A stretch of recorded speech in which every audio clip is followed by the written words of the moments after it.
Shalom, queridos. Quero deixar uma palavra da parte do Senhor, que está em Mateus capítulo 4, versos 5 ao 8. Temos um vídeo aqui no canal falando de Mateus capítulo 4, do verso 1 ao 4, onde nós falamos sobre o deserto das necessidades. E hoje eu quero falar sobre o pináculo da soberba, ou o pináculo da religião. Quero pedir você para se inscrever, curtir, deixar seu comentário e compartilhar esse vídeo com mais pessoas, para que elas também recebam essa palavra da parte do Senhor e sejam edificadas. Então o diabo levou a cidade santa e o colocou sobre o pináculo do templo. E disse-lhe: se tu és o filho de Deus, lança-te daqui abaixo, porque está escrito: ele dará ordens aos seus anjos a teu respeito, e em suas mãos te sustentarão, para que nunca tropeces com teu pé em pedra. Disse-lhe Jesus: também está escrito: não tentarás ao Senhor teu Deus. O pináculo da religião é o lugar onde Satanás vai mexer conosco a partir da soberba que habita na nossa natureza carnal. Satanás ele está usando textos da palavra de Deus aqui para tentar Jesus.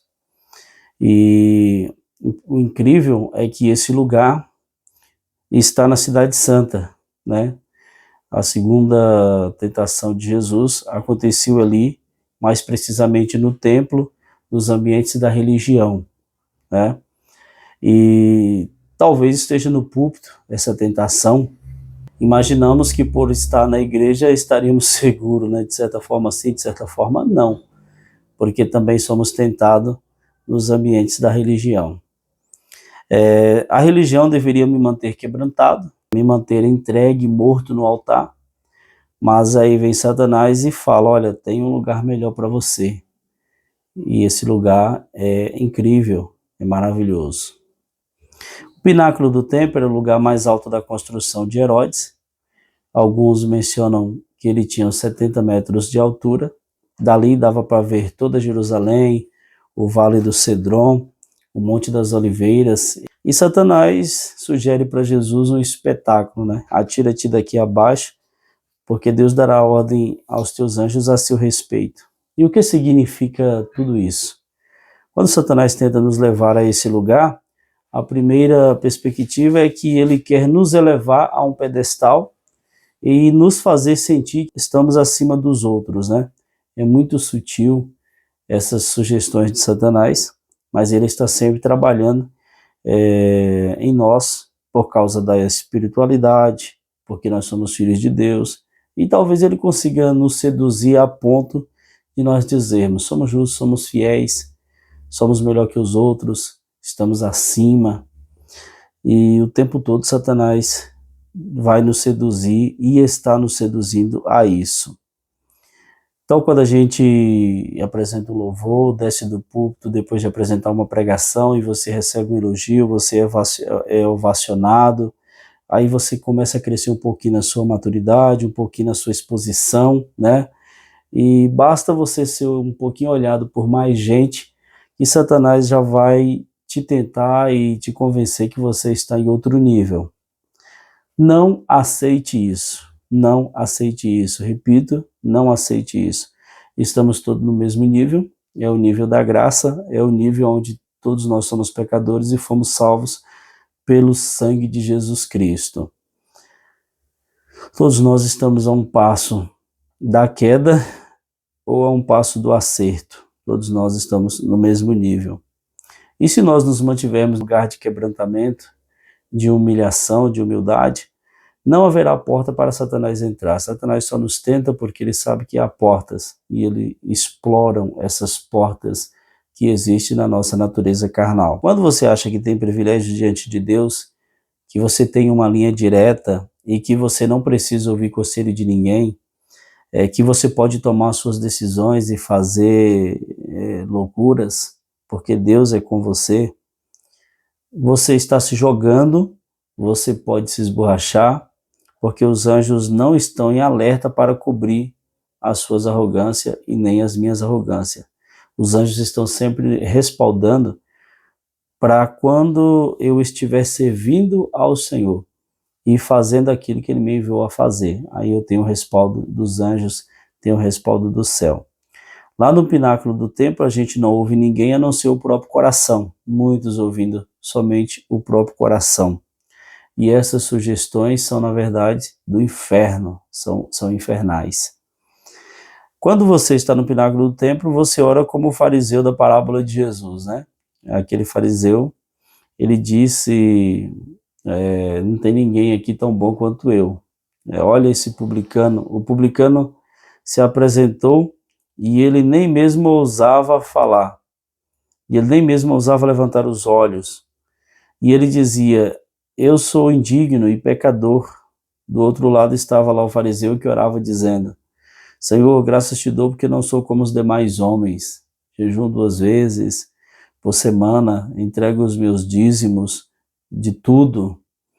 Muitos ministérios estão trazendo escândalo, né, às nações, temos visto muito isso aí nas redes sociais, porque começaram no altar e terminaram no pináculo do templo. São homens que não eram nada, que Deus investiu muito, Deus levantou, deu dons e eles começaram a pregar, a fazer a obra do Senhor e multidões vieram. Deus abençoou, mas alguns deles, de um certo momento, acharam que tinha carteirinha para fazer o que quisesse. Não se submetia mais a ninguém e daí se jogaram achando que Deus os protegia. Deus não respalda aquele que está entregue à soberba. Deus não respalda aquele que está entregue à soberba. A soberba ela está presente na alma humana, na natureza caída. O mundo é um mundo de soberba. O que temos conquistado pela graça. E aí, uma vez que a gente conquistou tudo isso pela graça, passar a confiar na nossa própria justiça, isso é a pior da soberba. Uma outra coisa que é comum no pináculo do templo é o exibicionismo. Satanás está dizendo a Jesus, olha, você tem tanta coisa para fazer, você precisa conquistar o mundo, você é um desconhecido, está começando seu ministério agora, você precisa se apresentar. Jesus estava para se apresentar e a multidão nenhuma conhecia Jesus naquele momento. E aí vem a estratégia de marketing do diabo, né? Suba ao templo e salte daqui, porque você já vai entrar com tudo, todo mundo já vai te conhecer, você já vai aqui se apresentar como um super-herói, né? Como alguém extraordinário. Podemos até pensar que foi num sábado, o templo estava sempre lotado. Nós não podemos entrar no exibicionismo. Não faça as coisas que você faz para aparecer. Tudo que você faz para aparecer vai, obviamente, desaparecer porque é palha, né? As nossas obras serão provadas no tribunal de Cristo. Você não precisa ser uma pessoa famosa, você pode ser um entre os demais, mas quando você ora para aparecer, quando você serve para aparecer, você está subindo ao pináculo do templo, onde o propósito é ser aplaudido. Nunca podemos fazer o que fazemos com o propósito de ser aplaudido. As nossas motivações, elas são tão importantes quanto o fazer. Se Deus reprova a motivação, o fazer já está reprovado. As motivações são muito importantes e elas precisam estar alinhadas com os princípios do reino, não com o nosso egoísmo, com a nossa soberba, com aquilo que queremos de pessoal tirar proveito. Mesmo quando Deus vai pôr a gente em lugares que nós iremos aparecer, não pode ser esse o propósito, tem que ser para a glória dele, né? Devemos devolver essa glória para Deus, porque isso é atribuído a nós. Paulo falou, né? Deus me considerou fiel, me pondo no ministério. Ele apareceu um homem notável, um homem de grandes realizações, mas o propósito dele nunca foi aparecer. O propósito dele foi sempre fazer o reino de Deus crescer. A soberba religiosa nos faz achar que os recursos de Deus são para sustentar os nossos caprichos. Isso aqui é um perigo. Os recursos de Deus são para sustentar os nossos caprichos. A soberba religiosa nos faz achar que é assim, e isso não é. Deus, ele tem compromisso com a sua palavra, ele não tem compromisso com os meus caprichos, com os seus caprichos. Quando Pedro diz, quer andar sobre as águas, e ele pede a Jesus ali para andar sobre as águas, ele não está sendo um exibicionista, né? Ele vai ali porque ele recebe uma palavra de Jesus na direção dele, para que ele se mova até onde Jesus está andando sobre as águas. Imagina se ele fosse ali sem uma palavra de Jesus, e o que poderia acontecer? Ele já afundou, mesmo indo sobre uma palavra de Jesus, imagina sem. Deus, ele não vai respaldar as nossas loucuras. Deus não tem obrigação de respaldar as nossas loucuras, né?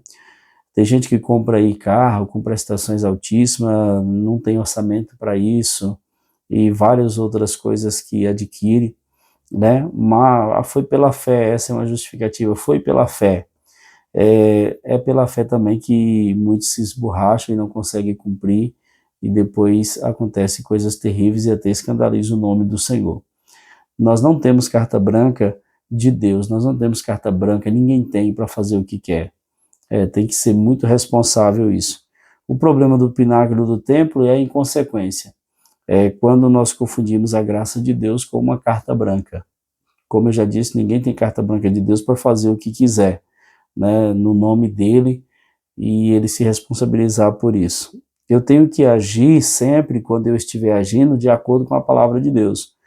O Senhor, ele é o Todo-Poderoso, e ele me respalda, e ele vai dar ordem aos anjos ao meu respeito para que eu não tropece em alguma pedra, desde que eu esteja fazendo tudo de acordo com a palavra dele, com os princípios e valores do reino. Amém, queridos? Grava isso no seu coração, guarda essa palavra. É muito importante nós não confundirmos as coisas, né? Nós não seguimos os desejos do nosso coração, nós não querer se aparecer, se exibir. Deus tem coisas grandes, maravilhosas para nós, ele tem exaltação também. Deus é um Deus que reconhece, Deus é um Deus que exalta, Deus é um Deus que promove, mas não podemos se autopromover. Nós precisamos esperar Deus soprar o nosso nome, fazer aquilo que ele quer fazer, e esse não deve ser nunca o propósito. O propósito é que Deus apareça através de nós, né, como disse João Batista, né, que diminua eu e ele cresça, né? Sempre tem que ser esse objetivo, tributando toda a honra e toda a glória para Deus, porque nós não éramos nada, Deus investiu muito em nós, e hoje nós temos algo que apresentar, dons, talentos, ministérios e tantas outras capacidades e potencial, mas tudo isso é o investimento do céu, e toda a honra e toda a glória é para Jesus. Amém? Deus abençoe a todos, forte abraço.